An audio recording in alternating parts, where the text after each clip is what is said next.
Omiljena poza. Pretpostavljam da misliš poza za slikanje. Ne mogu da odredim omiljenu, ali imam par omiljenih. Reverse cowgirl, to je ono da ti ležiš, a cura na tebi i da je okrenuta od tebe, znači ti ju gledaš u leđa. Doggy, ne znam tačno koji je naziv, negdje su nazvali to lazy girl ili tako nešto. U principu cura onako flat leži, a ti si na nju. Koja ima još omiljena da me onako loži? Da, isto nema baš naziv. Oboje stojite, evo ovako, znači cura, tipa uz zid i ti od pozadi. 69 je isto ok, mada više za gledanje nego za uživanje, da ga tako kažemo. S koliko godina planiram da imam djecu?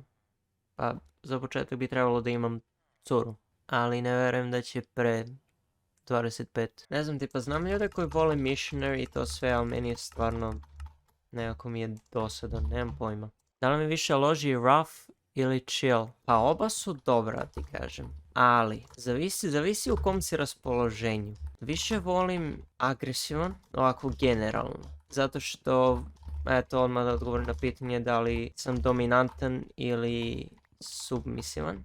Više volim da budem dominantan.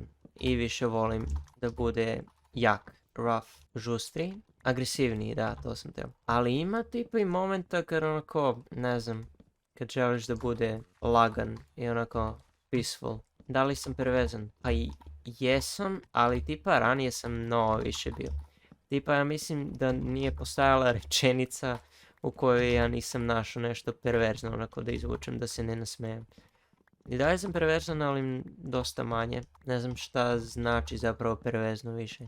Perverzno zapravo znači da stalno razmišljaš o jebanju, ja mislim. Što trenutno nije tako, ne razmišljam stalno o tome. Ne znam koja je definicija reći perverzno. Sad će pogledamo. Šta je u stvari perverzno? To mi reci. Dešava se da on ili ona predlože nešto, a partner ili partnerka na to odmah skoče, smatrajući predlog perverznim, pitajući se s kakvom se to izopačenom osobom i zašto je takav predlog uopšte pao. A najčešće se u suštini ne radi čak ni o predlogu, već o pitanju i osoba koja ga je postavila zaista nije mislila ništa loše.